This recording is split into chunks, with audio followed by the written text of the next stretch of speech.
नमस्कार फ्रेंड्स, मैं आपकी दोस्त, आपकी कोच, आपकी होस्ट एडवोकेट प्रज्ञा भूषण आज हाजिर हूँ एक ऐसे टॉपिक को लेकर के जो बहुत सारे लोगों के मन में संशय होता है, सवाल होता है कि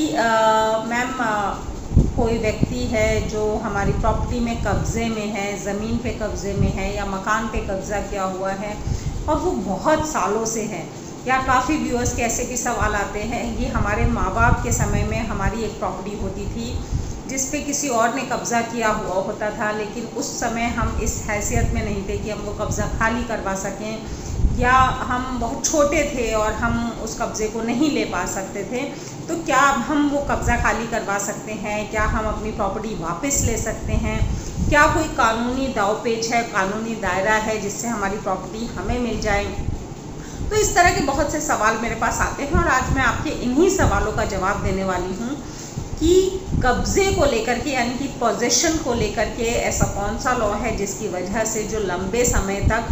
पोजेशन में रहता है, प्रॉपर्टी के कब्ज़े में रहता है, प्रॉपर्टी पे वो अपना मालिकाना हक जताने लगता है या दावा करने लगता है,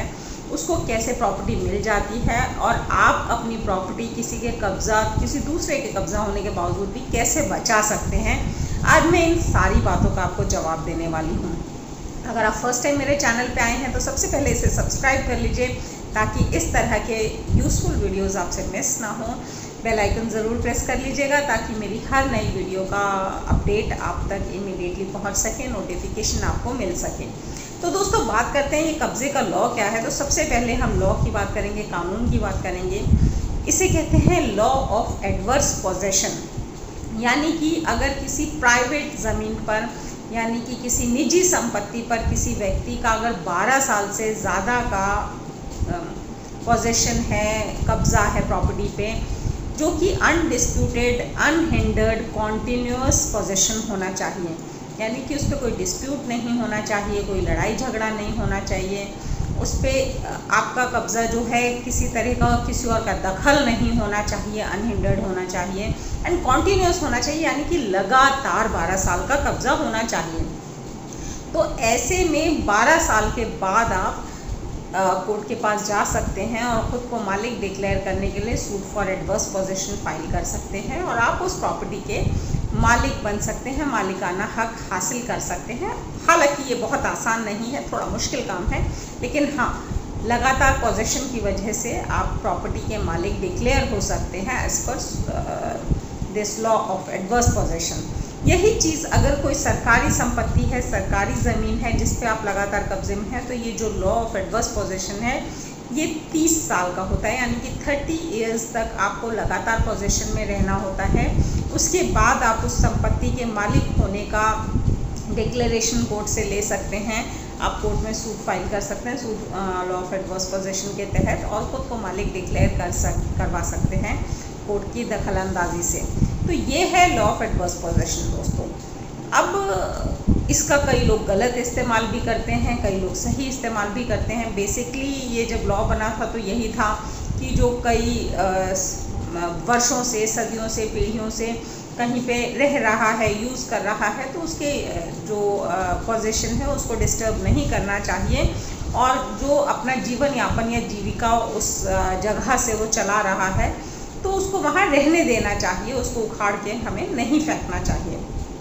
लेकिन ऐसे में कुछ जो गुंडा प्रवृत्ति के लोग होते हैं, जो थोड़े चालाक या शातिर लोग होते हैं, वो किसी दूसरों की ज़मीन कब्ज़ा करने के लिए यूज़ करना शुरू कर देते हैं। तो ऐसे में आप क्या कर सकते हैं? अगर आप उस वक्त वो ज़मीन खाली करवाने के हालत में नहीं हैं और बाद में जब आप उस लेवल पे पहुंच जाते हैं कि आप उसके लिए लड़ सकें अपनी ज़मीन के लिए, तब तक जो लॉ ऑफ एडवर्स पोजेशन है वो आपके रास्ते का रोड़ा बन जाता है। तो आप ऐसे में क्या कर पाएंगे? तो दोस्तों, पहली चीज़ जो आपको देखनी है कि honourable supreme court of India के बहुत सारे ऐसे जजमेंट्स आए हैं, बहुत सारे ऐसे केसेस हुए हैं, काफ़ी सारे दिल्ली हाई कोर्ट से लेकर के काफ़ी सारे स्टेट हाई कोर्ट्स के भी ऐसे जजमेंट्स हैं जिसमें कि व्यक्ति लगातार 12 साल से ज़्यादा रह रहा है, उसने कब्ज़ा किया हुआ है प्रॉपर्टी पे, या सरकारी संपत्ति के मामले में 50 या 60 साल से रह रहा है, तो भी लॉ ऑफ एडवर्स पोजेशन के अंडर उसे मालिकाना हक नहीं मिला और उसे वो संपत्ति छोड़नी पड़ी, खाली करनी पड़ी। ये किस तरह से किया जा सकता है, ये एक कानूनी दाव पेच है जो मैं आपको आज बताने वाली हूँ। तो दोस्तों, लॉ ऑफ एडवर्स पोजेशन की 3 जो पॉइंट्स हैं, undisputed, unhindered and continuous possession. तो यानी कि कॉन्टिन्यूस, ये जो 12 साल या 30 साल का समय है, इस कॉन्टिन्यूटी को आपको तोड़ना है। इसको आप कैसे तोड़ सकते हैं? सपोज़ कीजिए कि आपके बच्चे छोटे हैं, अभी आप परिवार के जिम्मेदारियों में फंसे हुए हैं और किसी भी गुंडा प्रवृत्ति के व्यक्ति से नहीं लड़ सकते अपनी प्रॉपर्टी का कब्जा वापस लेने के लिए। ऐसे में आपको क्या करना है कि वो व्यक्ति अगर मान लीजिए कुछ समय से आपकी प्रॉपर्टी में है, तो हर थोड़े दिन में आप कहीं उसको लीगल नोटिस भेज सकते हैं आपकी प्रॉपर्टी खाली करने के लिए। आप अलग अलग अथॉरिटीज़ में एप्लीकेशन लगा सकते हैं कि वो आपकी प्रॉपर्टी में गैर कानूनी ढंग से घुसा हुआ है, कब्ज़ा किया हुआ है, उसने क्रिमिनल ट्रेसपास किया हुआ है। आप कोर्ट में भी पेटिशंस अगर डाल सकते हैं तो डालनी चाहिए कि क्रिमिनल ट्रेसपास है या वो आपकी प्रॉपर्टी में घुस गया है।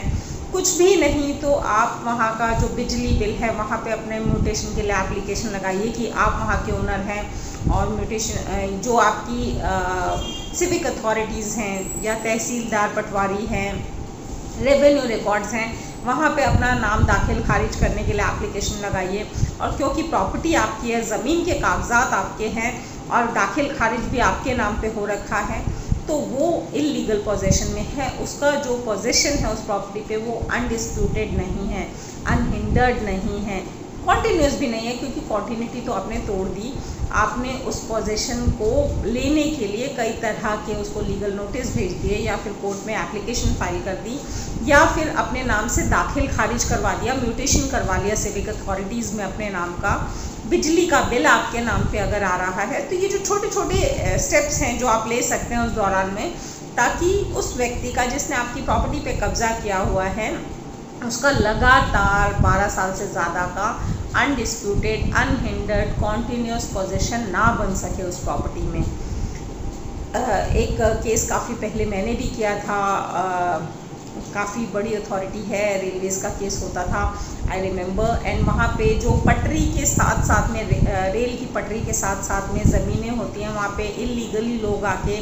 बस जाते हैं, जानबूझ करके अपनी गाय भैंस बांधने लगते हैं या फिर दुकानें बना देते हैं ताकि वो कॉन्टिन्यूस पोजीशन दिखा सकें। और उन्होंने रेलवे के खिलाफ ये केस डाला था कि 60 साल से ज़्यादा वो इस प्रॉपर्टी के पोजीशन में, इसलिए ये जो प्रॉपर्टी है जो रेलवे की प्रॉपर्टी थी असल में, उस पर उनका कॉन्टिन्यूस पोजीशन होने की वजह से उनको मालिक डिक्लेयर किया जाना चाहिए, क्योंकि उनका 30 साल से ऊपर का पोजीशन था, इसलिए उन्होंने ऐसा केस डाला था। और इसमें रेलवे ने ये साबित किया कि उनका अनडिस्प्यूटेड, अनहिंडर्ड पोजीशन नहीं है, क्योंकि रेलवे हर थोड़े दिन में लगातार उनको नोटिस देता था वो जगह खाली करने के लिए। कई बार रेलवे ने कोर्ट ऑर्डर्स लेकर के वो जो उन्होंने इलीगल कंस्ट्रक्शन किए हुए थे रेलवे के लैंड में, वो तुड़वाए भी थे इसी बीच में। वहाँ पे जो बोर्ड लगे हुए थे उस ज़मीन पे, वो भी रेलवे के थे, यानी कि अनहिंडर्ड पोजीशन नहीं था, वहाँ पे रेलवे का पोजीशन दिखता था। वो जो बड़े बड़े बोर्ड्स और साइन बोर्ड्स लगे थे जिस पे लिखा हुआ था कि ये ज़मीन रेलवे की है, नदन रेलवे की है, तो उससे दिखता था कि ये ज़मीन रेलवे की है। तो अनडिस्प्यूटेड पोजीशन नहीं था, अनहिंडर्ड पोजीशन नहीं था उनका ये लगातार जो है। तो ऐसे में रेलवे को उसकी ज़मीन वापस मिली कोर्ट के द्वारा, और उन लोगों को जिन्होंने गैर कानूनी ढंग से 60 साल के ऊपर उस ज़मीन को कब्ज़ा किया हुआ था और हर थोड़े दिन में भगाने के बावजूद भी आके उस ज़मीन को वापस कब्ज़ा कर लेते थे, वो केस हार गए, उन्हें वो इलीगल पोजीशन छोड़ना पड़ा, वो ज़मीन उन्हें रेलवे को वापस करनी पड़ी। तो दोस्तों, ऐसा नहीं है कि कोई आपकी ज़मीन पर पोजीशन में है तो वो आपकी ज़मीन छीन लेगा, मालिक बन जाएगा। अगर आपके पास प्रॉपर्टी के प्रॉपर कागजात हैं, लीगल डॉक्यूमेंट्स हैं आपके नाम पे, आपका नाम म्यूटेशन में चढ़ा हुआ है, बिजली बिल, पानी बिल, जो तरह तरह के प्रूफ होते हैं वो आपके नाम पे आ रहे हैं, फिर भी अगर किसी ने इलीगल कब्ज़ा किया है तो आप उसे लगातार नोटिस भेज रहे हैं वकील के थ्रू, या फिर आप कोर्ट जा कर के कोर्ट से ऑर्डर ले रहे हैं उनके खिलाफ, तो ऐसे में उनका ये जो पोजीशन है लगातार वाला, कॉन्टिन्यूस, अनहिंडर्ड, अनडिस्प्यूटेड पोजीशन का जो सिस्टम है वो टूट जाएगा, और वो under law of adverse position इस प्रॉपर्टी के मालिक बनने के हकदार कभी भी नहीं होंगे। और ऐसे में आप अपनी प्रॉपर्टी वापस ले सकते हैं। तो दोस्तों ये था आज का वीडियो कब्ज़े को लेकर के और कब्ज़ा होने की वजह से मालिकाना हक़ को लेकर के। अगर आपके इस टॉपिक से कोई और सवाल है तो ज़रूर पूछिएगा मेरे नीचे दिए गए कमेंट बॉक्स में। मिलते हैं मेरे नेक्स्ट वीडियो में, तब तक के लिए थैंक यू, धन्यवाद, नमस्कार, शब ब खैर।